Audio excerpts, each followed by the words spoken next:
You're listening to the world's smartest podcast network. When I go to Sacramento, I will pump up Sacramento.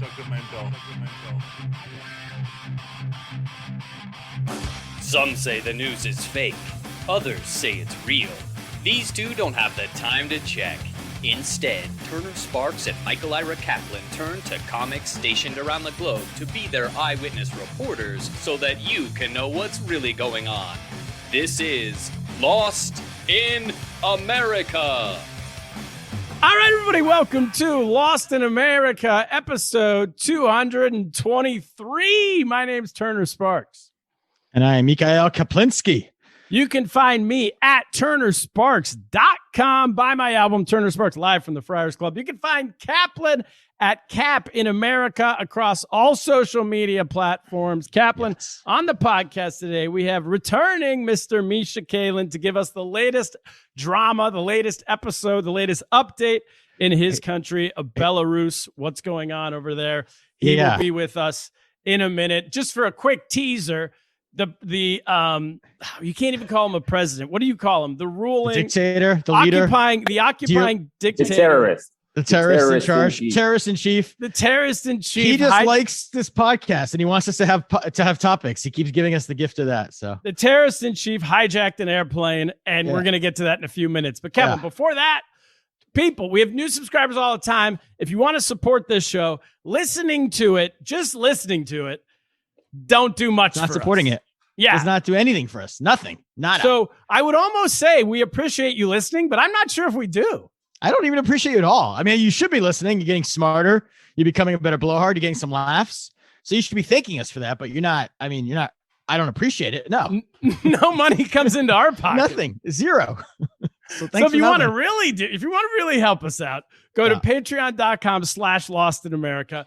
Throw in $5 a month for all this knowledge we're giving you. It only costs $5 a month. If you want to read a book on Belarus, first of all, you got to go to a bookstore. I don't even know if those exist. They don't. $20. And your other option is to go on Amazon. And now you're giving, speaking of dictators, you're giving Jeff Money Bezos to, what's his name over there? Bezos. And if you want to go to a library, I can assure you that libraries that do exist still do not even have any books on Belarus because they have very few books left. It's Cat in the Hat. It's kid books. Well, they don't have Cat in the Hat anymore either, but they have non-canceled kid books, and they have computer stuff. They do not have books on Belarus. How to be a woke baby.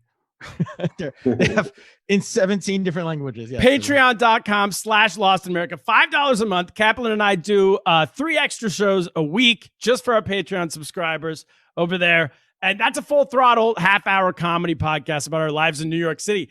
I almost fought an audience member on Saturday night at the New York Comedy Club. They rushed to the stage. I grabbed the microphone, I grabbed the mic stand, and I'm going to leave it there. Stop you right there, I'm going to say. Do not tell anymore. The rest of that story is for Patreon subscribers only. But it's a money-back guaranteed story. That's what we're also saying. The first month, we will get. If you don't like it, you subscribe, $5, $10, whatever you give us. If you don't like the podcast that first month, you let us know, and Turner's going to go to the post office and mail you. I will mail you cash. He will. No matter what country you're in. If you're in Belarus right now, I will mail you a $5 bill. He will hijack a plane that's going to Belarus and put $5. You can figure out how to convert that into your money. But Kaplan, all right, now let's get to today's episode. So Misha's back. Let's say what we know, and then Misha can fill us in on what we don't know and what we got wrong. Kaplan, what do you know about this story? Well, I know that it's all started with, like most disasters on the in the air and the skies these days. It started with Ryanair. The airline Ryanair was there was a plane. It was not going to Belarus. It was going to I'm forgetting where it was going. Greece. It was going to Lithuania. It was going from Greece to Lithuania. By the way, that should be like that's the basics. That's the top line of any article that's written about this story right now. Yeah, well, I feel like it's not that important. You just know it wasn't going to Minsk. It was going to a different part of Europe, 2 European Union cities, where friendly countries, not countries at war with anybody, were flying. People were flying, and they got commercial airline. That's the word. There you go. And they got a call from ground control, air control, whatever you call it. They told them there's a bomb on the plane, and in Belarus, they Belarusian air control said, "Hey, there's a bomb on your flight." Right. Well, we got to help you out. I don't know how they knew the Belarusian air control would know that you have a bomb on your plane. but they somehow knew. When the flight did not start in your country and is not ending in your country, yeah, somehow the intelligence went to them that there was they a were bomb on their airspace. I guess they're saying that we have some sort of detector. We know if bombs enter our airspace. I don't even know. Sure. And they were so nice. They sent a military jet to escort them to land in Minsk. Belarusian MiG fighter jet yes. flew up next to the Ryanair airline and said, Right. "Hey, buddy, time to land. Wheels down." All the people, it's Ryanair, so all the people who were banging in the seats and just getting wasted like they normally do on a Ryanair flight, just said, got a little nervous. They said, By the way, if you're on a Ryanair flight and a MiG from Europe's last dictatorship flies up alongside you, Ryanair calls that first class. That's first class. They all of a sudden charge you $100 extra per ticket because you got a benefit while you're flying. And I guess if you start thinking there's a bomb in your flight, you're actually more likely to become a drunken hooligan mess and start banging in the seat. So it must have been anarchy on that plane. There's probably real anarchy on that flight. But anyway, they helped them land, and they didn't even land in the closest airport. They took them to Minsk. You think there was a bomb, you go to the closest airport. They were almost out of Minsk. They were almost into Lithuanian air. And the fighter jet said, nope, turn it around. We're going 4 hours the other way back to Minsk. And they landed, and then they arrested a journalist. And let's bring Misha in right there. Turns out by chance, a Belarusian journalist was on the flight. And they arrested him and his Russian girlfriend. He wasn't wearing his seatbelt. You know, a fantastic stand-up comedian based in Minsk, Belarus, currently in Armenia. And find Turner out why. Welcome to that. So, Turner paid for my flight to Armenia. So please, everybody, donate. Yes, to Lost in America podcast. I need reimbursement for that flight. Yeah, they do everything for their listener. No, your listener loves Armenia. You know it. They love Belarus. So you thought, hey, what should I do? I should combine the two. Yeah, sweeps week. This is the first time we've had a recurring guest go to a country of another recurring guest. Go to our number one guest goes to our number one market, Armenia. So this is great. You almost wonder if at some point during this episode, if Narek Margarian is going to make it. I assume you're in his home and he's just going to appear in a bathrobe or something, like having a cocktail. Dude, I had a kebab with him last night, so it's quite amazing. Possible. Look at that. Yeah. I want you to get in his car and drive around, and we'll do comedians in cars in Armenia podcasting with us. So sure. Let's do it. So what's going on with this flight? All right. So you know who the guy is, right? That Raman. Yeah, he's a Belarusian journalist who is highly critical of Lukashenko. Not quite. He's actually not even a journalist, right? Okay. So essentially, our whole protest was curated, or somehow, I'm not gonna say.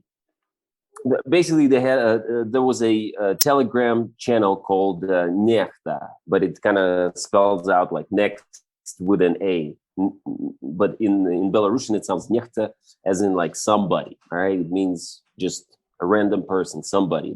That's what it means, Nechta. But it kind of, some people read it as Nexta. So he and another dude, they're just young kids, they're like 25, 26 years old. They started this channel. And yes, it was quite critical of the government, but even more so, it was used to coordinate all the protests and a whole bunch of stuff. All the new stuff was coming out there, the videos, some communication between different regions of the city. The activists in certain regions would use it to coordinate. And so he's an important guy in the we should also say, just to catch people up very quickly, there's been 6 months or more now of protests going on in Belarus to get the former president, now occupier in chief, terrorist in chief, Lukashenko, out of office. If you don't know what we're talking about, go back and listen to all the Misha Kalhin episodes right now that we've done over the past 6 months. And now you're caught up. So this journalist, this guy who ran the website was big. He was a big player in the coordinating of all these protests over the last 6 months. And he was in Belarus then during that? No, they were in Poland. They were in Poland. Okay. They ran it from out of Poland for obvious reasons, because they would have gotten shut down immediately. And the channel had, at some point, over 2 million subscribers. Wow. Yeah, so it is quite powerful, and it was basically the voice of the protest for a while. And now, actually, the update on the protest is that it's essentially dead, and people are being put to jail, arrested, given criminal terms. The fines have doubled and tripled. So it's he's finally shut it down, basically. Yeah, he shut it down. Things are not good. That's why. I'm thinking about staying in Armenia because I'm afraid to fly back. Even I don't even know what's gonna.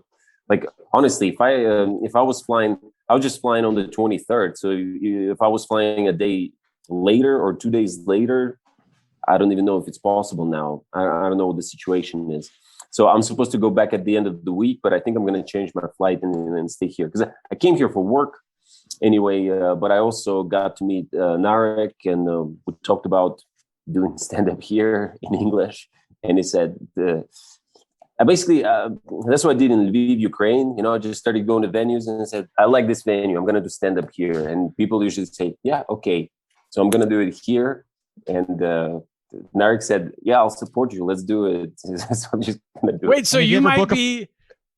you and Narek might be rejuvenating, not creating, but rejuvenating the stand-up comedy scene in Armenia, or at least starting something new to be part of it.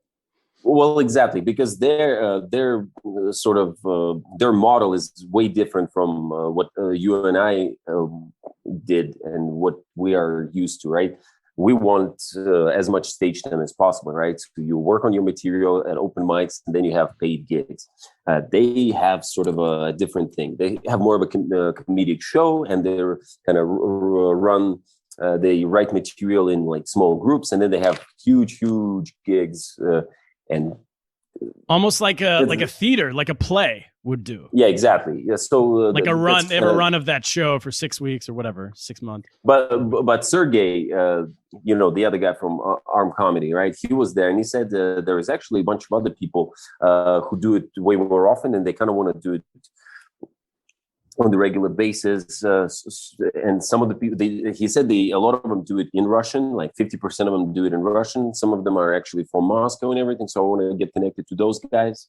Wait, and actually...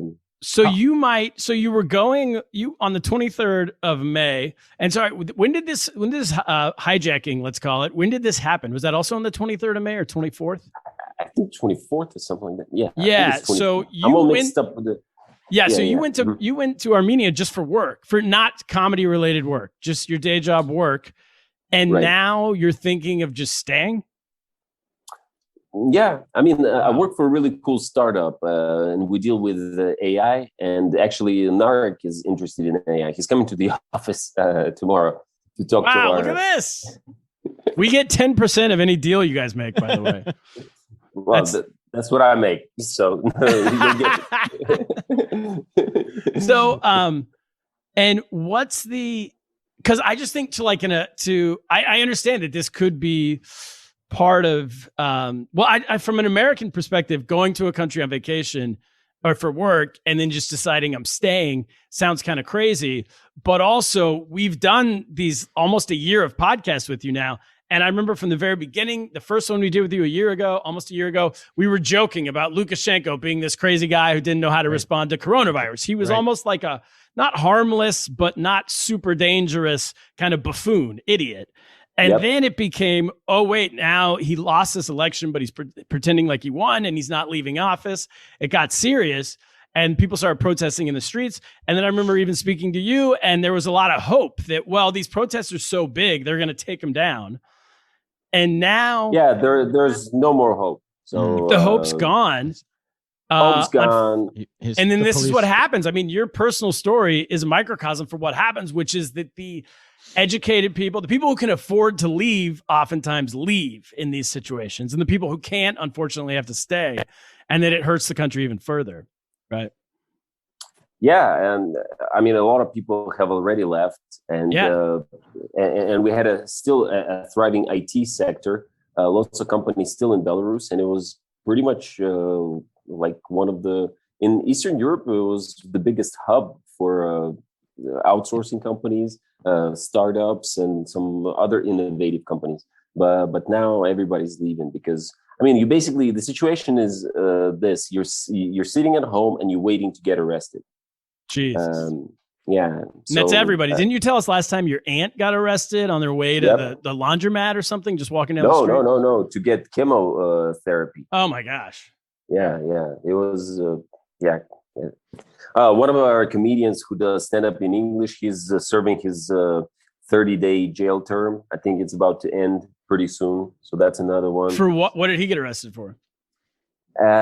He basically started. They had a pro-government rally, and he started talking to these people and just kind of making fun of them. Yeah. I mean, no. I mean, obviously, none of these arrests are legitimate. We're not trying to legitimize. Yeah, exactly. I'm just saying, what did they accuse him? What did they come up with to take him to jail? That's ridiculous. Basically, it's all they just manufacture cases. People get criminal terms. That's another thing. I was flying out the same day. I'm not even gonna say who. Just because they're really, really secretive. I'm not even gonna. Just a person that's really, really close to me was leaving to an undisclosed location on the same day because he's basically is afraid of persecution to go to another country, leaving the country. Yeah. So, and essentially, basically, most of the people that I know are leaving. Nothing is holding me. This is all I can say. Like. The reason it's easy for me to just stay here is just because most people have either already left or will leave by the end of this year that are like close to me and that I care about. Got it. So essentially, that's the situation. I guess it's not like I'm optimistic. And when I say the hope is dead, it's not like it's dead, but this try has failed. Now we're kind of waiting for, or not waiting and just hoping for another trigger. This could be one, this whole, terrorist. Could anybody have imagined this? Did you ever think like something like this was like, that's actually, that was, honestly, in retrospect, we should have seen something like that coming. You can't have 20 years of stagnation. What's the other alternative? Just turn it into North Korea? I mean, now it's kind of turned into North Korea too. I guess what I'm saying is,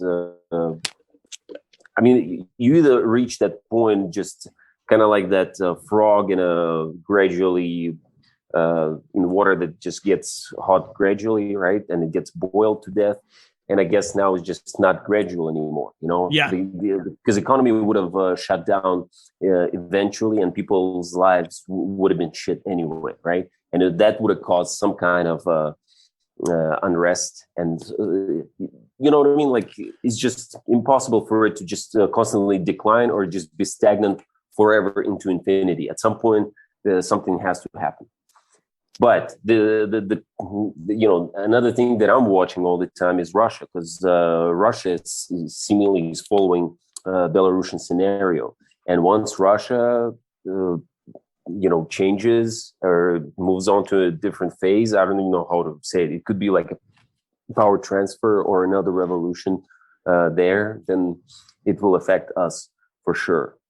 Also, no, let's get into that because it seems like Russia's fingerprints have got to be involved in this. Well, a big of course. We kind of deviated from the whole story, but quickly going back to that story. So the guy was flying there with his girlfriend, right? So they made the plane land in Minsk, even though he was saying, hey, we can't land here because I'm gonna be arrested. And so he knew, he was aware, obviously. Yeah. He was highly suspicious of this situation because he actually, right before the flight, he was texting to someone that somebody was following him, trying to take a picture of his passport, and then all of a sudden he just turned around and left.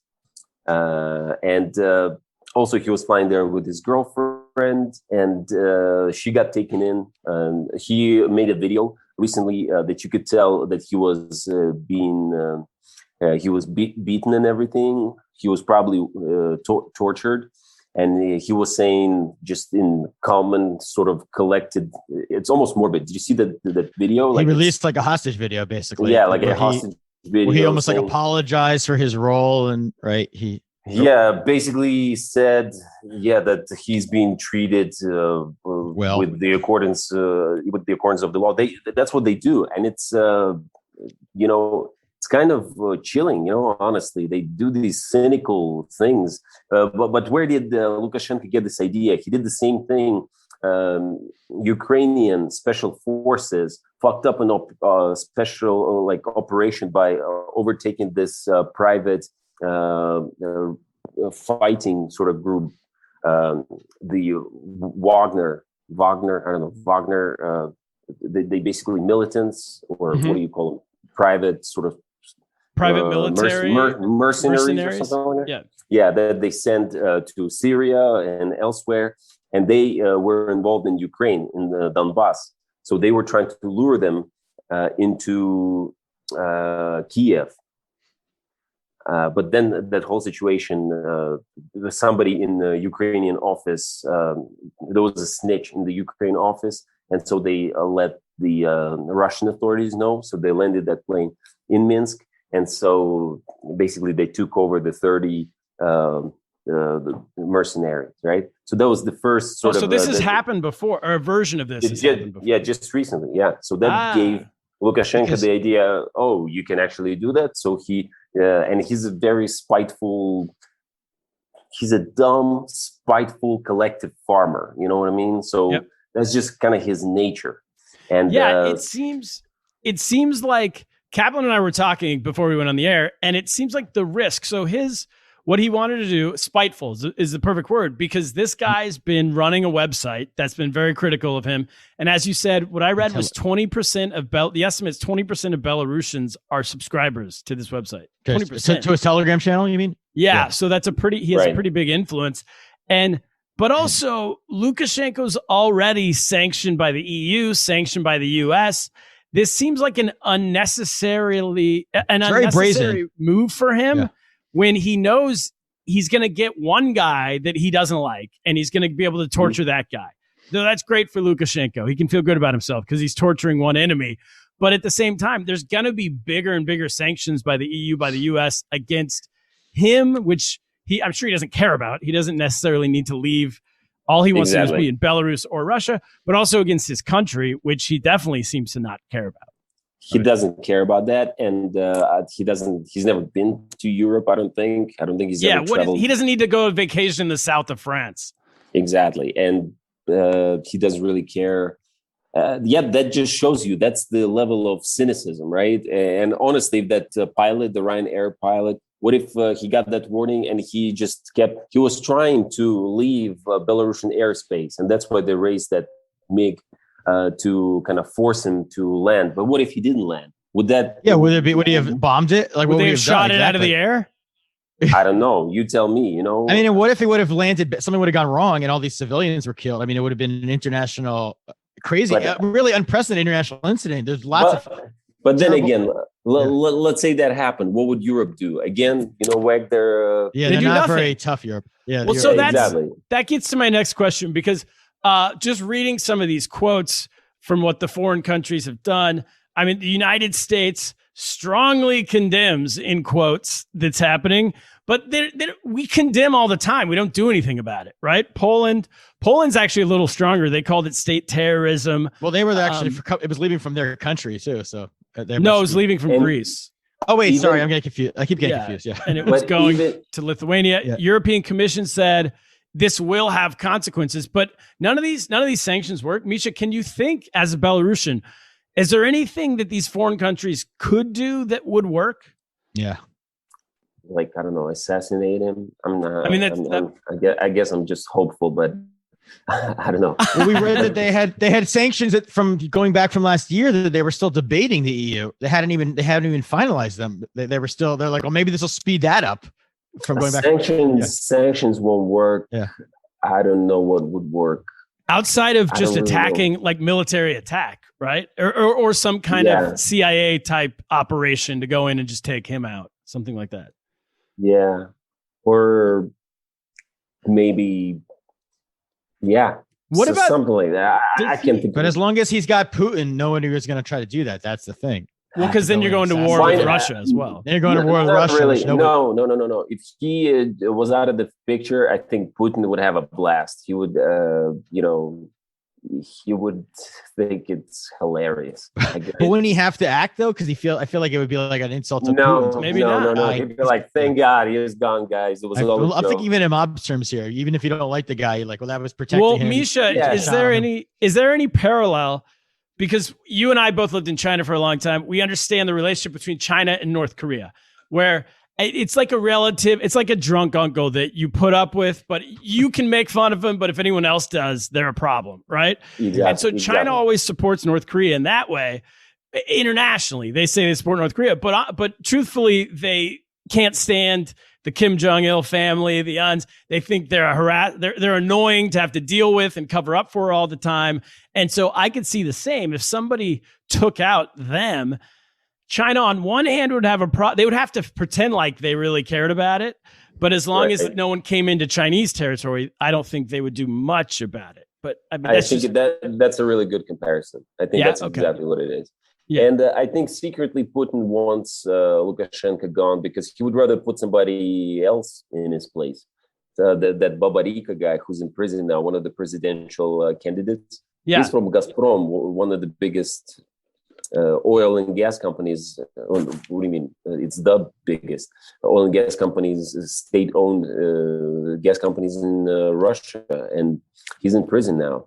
I'm pretty sure Putin would rather see him in power instead of Lukashenko, because Lukashenko has screwed him over.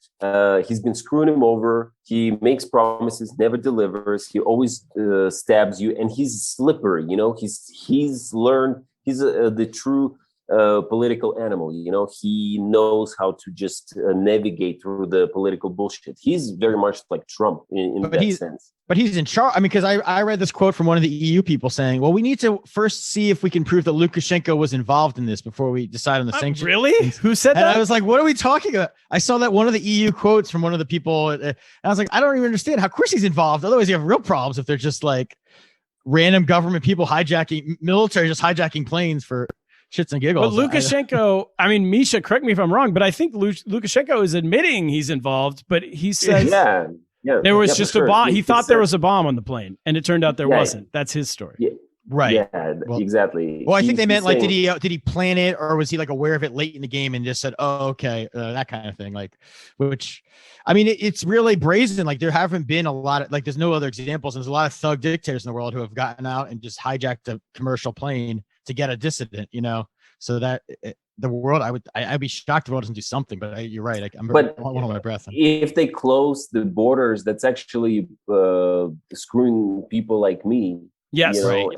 And that's what Lukashenko wants anyway. He doesn't want people. Right. Different airlines are announcing they're not going to let you use your airspace and stuff like that. That doesn't. Yeah. Who does that hurt? Definitely not Lukashenko, right? Yeah. So what, Misha? How getting into the flight thing, as Kaplan just kind of pointed out, one of the major. This hasn't been a state-sponsored sanction. It isn't from the EU. Oh, it might be from the EU. I guess. Yeah, the EU did say that. They're no longer allowing Belarusian airlines companies to fly over EU land. And then they're also not letting EU based airlines to fly over Belarusian land. So I guess if you're currently in Armenia, you can still get back. You can go back and forth because you're not crossing any EU territory. Right. But you could also take a flight to Lithuania and maybe it'll get hijacked and you'll end up in Belarus. So you can, but anything can happen. Yeah. So does this, if you're just if you're a Belarusian citizen, I would imagine a lot of people right now are thinking this is the time to get out. Does it look like Lukashenko might be shutting down borders at some point, or who knows? I mean, now he's capable of anything. And I mean, honestly, like, now that we're talking about it, I feel like I'm getting more and more depressed. Like I have way less energy than in the beginning of this podcast because it's kind of like the realization of it. I don't know why. I'm kind of optimistic just because under this pressure, I feel like I'm thriving. Like it's sorted out my life. I'm feeling better than ever in terms of before I had like issues in my life, and then I just focused. Oh, okay, listen, this is just everything that I was dealing with was nothing. This is a real threat, so I have to put sort all my things out, and like really work hard and to be that person that people can rely on if shit hits the fan, right? And so I guess that gives me some kind of optimism and hope. But in looking at the situation, I'm trying to find positives, but there aren't any. Well, I guess my only hope is for the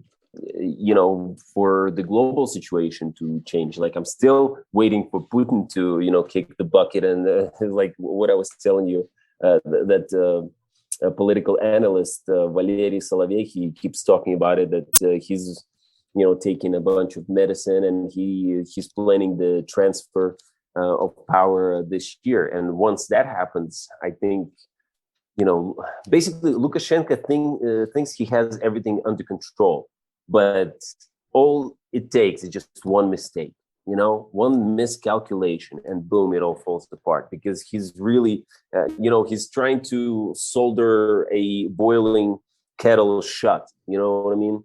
And once that blows up, there's just the effect is going to be huge. And we failed at the first attempt, but I feel like listen, we've been dormant. The country was asleep for 20 years, so when you just wake up, you don't really know what to do, and you're hopeful. You feel like this is the right way. Nobody knows what to do. Nobody teaches you this stuff. Was he the only leader since the Soviet Union? Well, since you were independent, he was, right? Yeah. Yes, since 1994. And Misha, I want to say this. This in no way has this whole Belarusian thing, this attempted revolution, this has not been a failure, because not only Kaplan and I, but the international media at large is now talking about Belarus all the time. It's in our news. It's in our headlines often. Yeah. That's why we keep doing these episodes, and for 20 years, it wasn't. You could have asked anyone a year and a half ago, where is Belarus? I think you even have a joke about it. No one knows, right? Now everyone knows. So I have an hour of jokes about it. Yeah. So in that sense alone, I know that awareness can be a bullshit term, like, we need to raise awareness, but genuinely Belarus needed to raise awareness, and that's been done. So now it's going to be easier to. Now I have to throw away a whole hour of material. Yeah, this is not. You're not helping. Now he's more depressed. Just throw away an hour of jokes. This is like when a fat comedian gets skinny and they have no act. Yeah. No, go back to being fat. It's easier. Listen, you're totally right, and also the society has changed. People are not going to be the same anymore, and a lot of people have woken up. And let's say this guy who's in jail now, his whole family, even if they were on the border or something, right? They weren't sure which side of the fence they're on. Now they know. And there were some people who are taken in, and put to jail that voted for Lukashenko, but nobody really believes them. They go like, "Oh, I voted for Lukashenko. Why are you taking me?" And they're like, "Yeah, shut up." Right. So there's these repressions are so rampant that it's really changing the society. I don't think it's gonna, and I hope the elites are finally kind of his surrounding is realizing it. And I mean, I don't know. At some point, how can you live with yourself? I'm hoping, like, if you're the police chief or one of the military guys, at some point you just can't. Some of them, like, I believe there's some suicide cases. 60 of them have been, their ranks have been taken over. So they've been like dishonorably discharged or whatever, right? So this type of thing is demoralizing. And soon the budget is running dry. That loan that they got from Russia is running out. They're not going to get another one. They're just going to get, existing debt restructured or something like that. So it's running dry. And once they can't pay, riot police to, go around and hunt civilians, maybe they'll kind of open their eyes too. I know that feeling, because I remember when, I was religious for a while, and then it just hit me. I was like, oh, wow, people don't get raised from the dead, and then boom, you're not religious anymore. Maybe it's not a good. I see what you're saying. It's coming out of a way of thinking that's like shattered, and now and it takes a minute to kind of flip. Well, I feel like they think of him as this deity, you know. Doesn't he It's call like, himself oh, father? And like, right? Or yeah, exactly. So that's Like, exactly and it. you have this complete faith in him, and then you realize, oh, it's just some guy, and he's doing crazy shit. All he cares Why about am is I himself. protecting him? Yeah, He's a he crazy doesn't. Yeah, he's a crazy guy. It's almost seriously Stockholm syndrome. So once you kind of realize that, how can you go and live in? Because the military has an awakening almost, or the police, guys, I guess. We got more to get to, but we do have to take a break. Before we take the break, Kaplan, we are part of the world's smartest podcast network. Yes, we are. Deemed by people. I think there was a global podcast organization that deemed us the world's smartest. Well, every podcast network, and people don't know this, you have to submit it to an IQ test, special podcast IQ test, and you average it out. Yeah. And despite my low marks, the rest of you guys are so damn smart that we ended up number one. Number one, we carried it. Yeah, we're the world's smartest podcast network. Check out our two other shows on the network. We have Dr. Andrea Jones-Roy, host of her former show is Ask a Political Scientist, but subscribe to that because she will be coming out with a new show soon on the same feed. It should be on the same feed. If it's not, she's really not doesn't understand what she's doing. She's not a smart podcast network. No, we might get our name taken away if she changes feeds for that. But she is a professional political scientist / stand-up comedian / circus performer. And a lot of slashes. Lot of slashes. Also, check out the Political Orphanage with Doctor. He's not a doctor, but he does have elbow pads on his jacket. I mean, he's just as much of a doctor as Bill Cosby, so that's true. Andrew Heaton, Dr. Andrew Heaton, and his guest next week will be Dr. Bill Cosby, I believe, from prison. Yes, sir. Way to tease. Yeah, so that'll be good. And they'll be discussing Jello. No. So the Political Orphanage, Ask a Political Scientist. We are Lost America Podcast, World's Smartest Podcast Network, and now a word from your local sponsor. All right, we're back. Misha, one more thing I wanted to tell you. This idea, if this is news, if you are moving to or staying in Armenia where you are now, and I've told you this off the air, a lot of our guests, more than any other guests we ever had, we have audience members who write in and ask about you and have been wanting to make sure you're safe throughout the past year. So they will be very happy to hear that you are now out. I think I've not lived through this as you have, but just reading it through history, there seems to always be a time when people decide you want to save your you want to do everything you can for your country, do everything for your homeland, and then at some point you're like, well, I have to take care of myself, take care of my family, right? Yeah, it's like on the airplanes, you put the little mask on yourself first, and then on your kid. There's a lot of sort of sense in that. Yeah, I mean, I don't really know what I can do at this point, right? I don't know how to use a gun. I don't have a gun. There's nothing you can do. There's armed riot police in front of you. They have this ammunition. They have these fences and everything. And what am I supposed to do? What can I do? Like I'm on stage. I'm trying to persuade people. I'm trying to be open and try to, I don't know, like I feel like jokes have power. You at least kind of tell people, you give them catharsis. Like that's why I feel like stand-up has been thriving under these conditions, right? People still come because you have these veiled jabs. Every single thing that you say. Um, and it releases tension, right? Exactly. Yeah. So you do that, and then it kind of makes people think, right? If people are in doubt, or they, and listen, I've been walking around saying that if you also have to. Ever since I started going to AA, I started really believing in just the power of faith. Like faith is a verb, and so you should just stop thinking and start doing. Like that's why, like I feel like all these things that are happening, it's almost like it's meant to be like that. Why am I in Armenia? Why are you and I talking right now? That's kind of crazy that we just started doing this, a few months ago, and now I'm in Armenia, and now I'm talking to Narek. Narek is coming to my office, to talk about AI. I'm working with AI, and we're actually do like really cool stuff for private security, And I feel like, listen, I'm really passionate about this. We're trying to build a unicorn, and I'm using my skills, my stand-up skills, and developing global partnerships, and the solutions that we make, they actually like do really cool stuff. We save lives. We make the world a safer place. And again, this technology can be used, for evil. And at some point, if it takes that turn, at least I want to be in the middle of it, and I can do something about it, or I'll at least be the first person to know, right? So I want to be the person that people can rely on, and not just some drunk asshole spewing obscenities on stage. You know what I mean?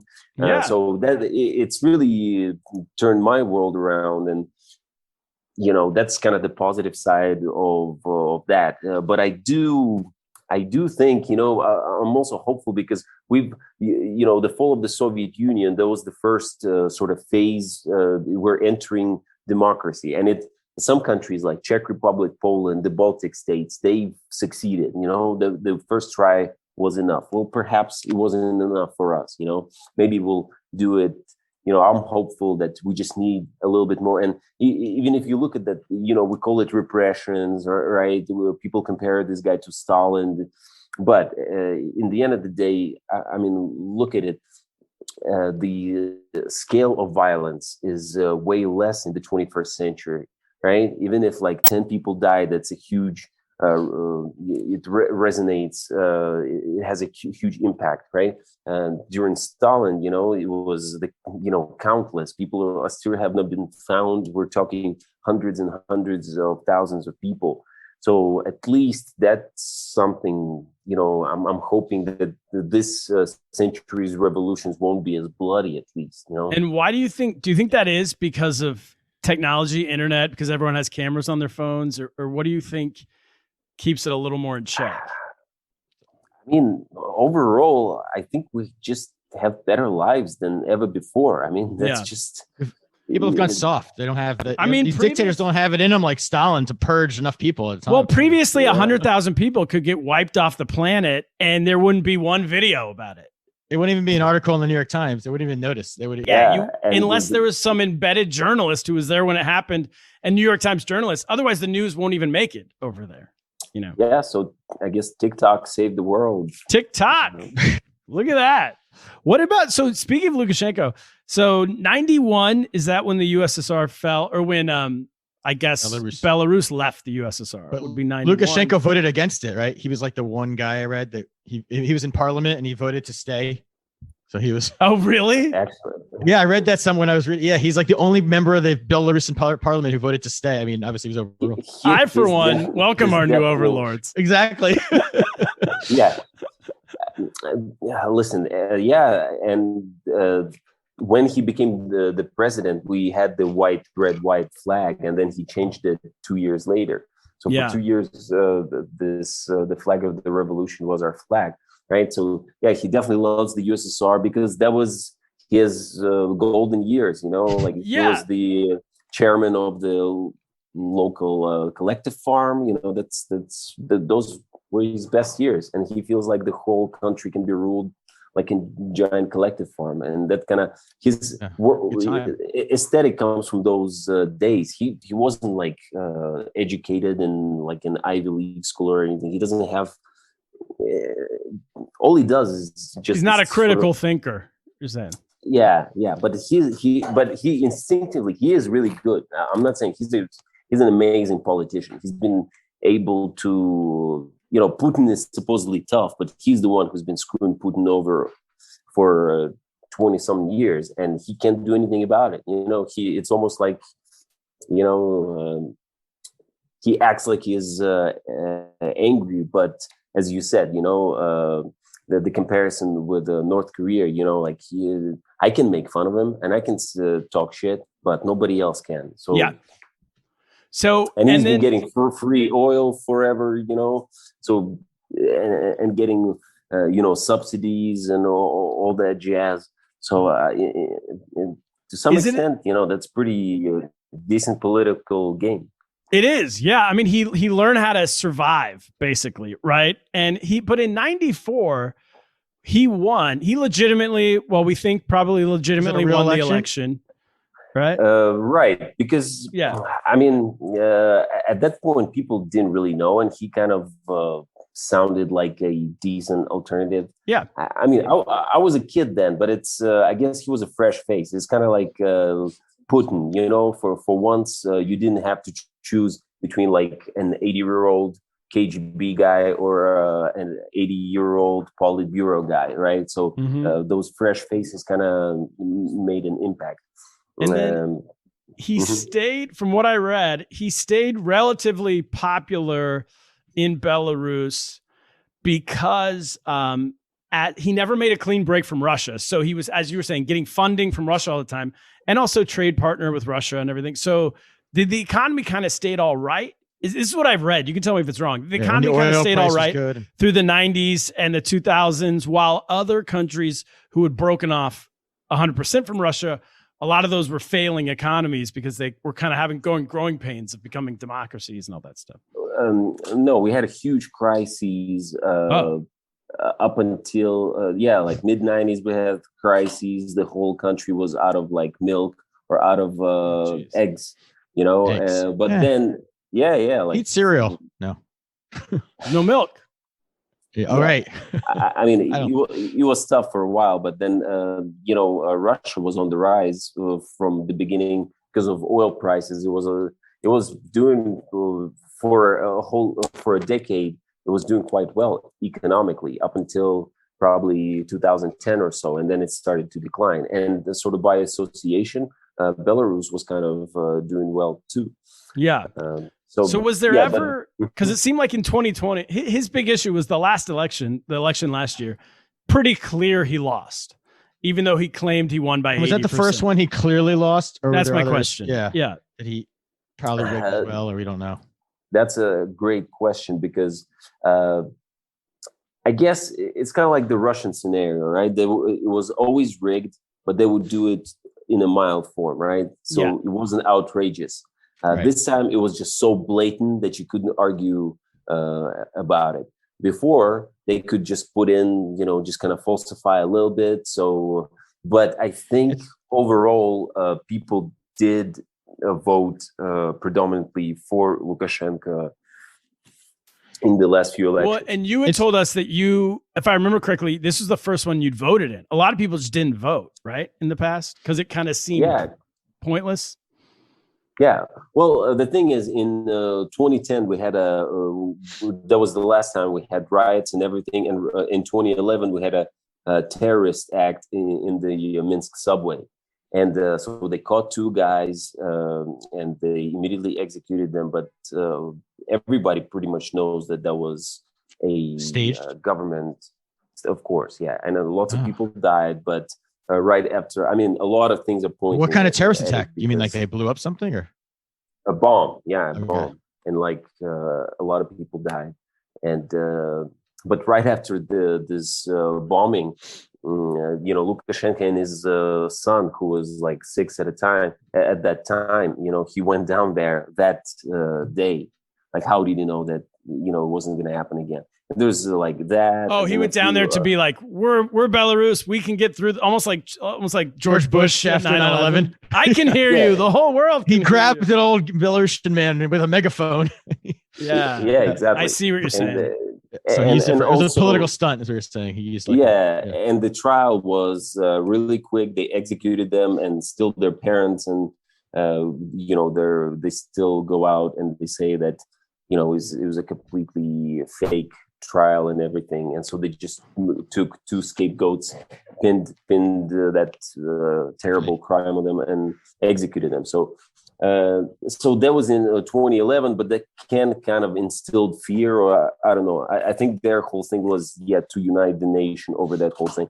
But I think it mostly just like instilled fear. And throughout the 90s, he would like get rid of his political opponents. That's what Putin did that too. Like all of his political opponents, 2 of them died in helicopter crashes. One of them his wife supposedly, he was like a general who fought in Chechnya. His wife supposedly shot him, which just implausible. Then of course the poisonings, the most recent one. And Lukashenko was doing this even earlier than Putin, really, because he's been in power even longer. Yeah. So taught him a few tricks. Yep, dude, they're twin brothers in terms of methodology. I mean, do you think Putin's jealous that he's like, I never hijacked a plane? I didn't pull that one off. Well, now he can. But he did. But he did, though. But he did. Right. But not a commercial, like a little. Yeah. So he copies. Lukashenko copied the same. Right. He just did a little more. Yeah, with his own pizzazz. A little more That's balls. what it does. Yeah. I mean, Putin's gonna now. He can though. Putin next time. Now anyone can. What's the worst that's going to happen? Joe Biden's going to say, we're very upset with you. And then everyone moves on with their life. I mean, if there's no consequences, planes can just start getting hijacked by MiG fighter jets all over the place. You could be flying over Thailand and they could throw a MiG up there and take you down. I mean, I looked it up in August after the stolen election. The EU said that there's going to be repercussions. A lot of people are going to be held responsible for this. We can't let it stand, and nothing's happened since then. So they're just going to wave their finger, and what are they? What about do? Misha? What about the journalist? It seems like he's going to go to death row. I mean, not the journalist. Sorry, the guy, the Telegram guy. The guy was kidnapped. Yeah. I mean, I have no idea. I mean, he could because he's considered I'm not sure what the exact a terrorist. I think. I mean, because they're saying because he was helping organize. Violence, basically, that's the charge because of the channel, right? Or meetup spots, yeah. But the legal definition is a little bit more vague than just straight up a terrorist. Okay. So, but yeah, he could be looking at, or it could be just listen. Honestly, if you get 18 years in prison, or even 7 years in Belarusian prison, I don't know what's worse. I'll be honest with you. Yeah. So I'm just hoping this whole regime falls apart way before. So everyone who gets those terms can get out sooner. So let's end on something happier here. What's the future? I mean, Armenia. Hey, we're all gonna die. Come on. Let's talk about. We can get you a job selling. We can send you 1,000 number one in Armenia T-shirts and to take to the streets. Well, actually, Narek was saying, "Where's his hoodie?" All right, so he. Oh yeah, we do. We need his mail. I'll contact him. We do need to send him a hoodie. That's true. But when you guys do a show together, you're gonna get Lost in America fans. Well, we need to have a booth. Send him two. Send him two hoodies. We'll send two. We will send two. I'm writing that down right now. But we are in Armenia and it's super hot here, so get us some T-shirts along with it. So what about you? Drink coffee over there? You need a mug? What else do you need? What model iPhones do you have? Tote bag, phone covers. People, you can get all this stuff on our website. Sure. So what's? I mean, this is exciting though. If the two of you guys are working together, and three, I guess, with the two armed comedy guys and you. Well, I mean, it's pretty cool. Not yet. I know, but it would be very cool. Yeah, what are you talking about it? I mean, would it be? Are there comedians roughly? Do you know? Did you get a sense of how many comedians are currently there and how many would be interested in doing a weekly show and stand up and all that stuff? I mean, the idea that I got that they're there. I don't know how many, but hey, they just need Misha to start the show. Honestly, listen. I can. This is my only condition, I'll stay in Yerevan only if I can do stand up. So that's what I'm just gonna go to bars and be like, hey, can I just do stand up here? I mean, whatever. Now you know. If I'm the only one, if I'm the only one, that's awesome because more stage time for me. Well, we'll be there soon. We've already made. I think Belarus currently might be out of the question for us. We said we would come to Belarus. I wanted to go see my family roots, but it's not. We'll really meet you in Armenia. We will definitely be taking off a plane, and I would, as the plane descended, I have such respect for this guy who can know you're coming down and they're going to arrest you probably, because I'd be pissing myself. I couldn't deal with it. So yeah, we're not going anywhere near that airspace right now. Yeah, and it was crazy that the pilot just took off. He could have said, "Hey, listen, what happened here? Why'd you take one of the people off my flight? I'm not gonna leave until." Right, they just Do you think the people just went back to their normal route? I feel like 6 people went off the flight because 4 of them weren't arrested. They were the agents that were tracking them, I guess. What if you're like, oh, actually, I live here. Oh, this is my stop. Yeah. Oh, I was going to connect. You know what? Do you think on Ryanair, when he was going down, he was like, hey, can I get a barf bag? I'm about to throw up. And they're like, yes, that'll be $5. We can sell you a bag to puke into. Yeah. I mean, I think they basically kicked him out. You know, he was saying, listen, I'm going to, get arrested and I can get executed. And they're like, yeah, whatever. Yeah. They just thought, it's their typical, I guess. Ryanair. Following protocol. Yeah, Ryanair, they follow protocol. They don't protect freedom fighters and that. There should be an airline that advertises, we protect dissidents. Well, they're worried about take us down. They're worried about their on-time arrival statistics. It screws up their stats. Exactly. Yeah.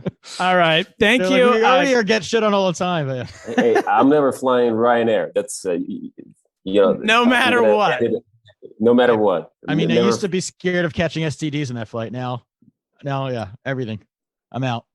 I mean, I used to think United was bad because of those the service from those long haul flight ladies, but this is over the line, turning you into a terrorist government.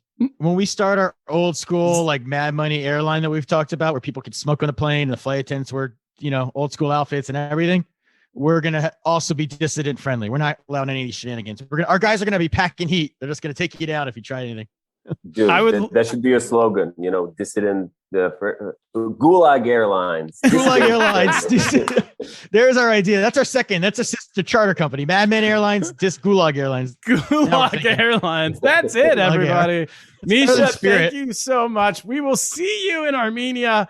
And everybody, Misha did a full episode with us a couple months ago that we did only on Patreon. So check that out over there. Kaplan, what should we do? And we don't have to give you any food in that airline because we're preparing you for life in the Gulag. But anyway, on that note, I'm going to get lost. Get lost.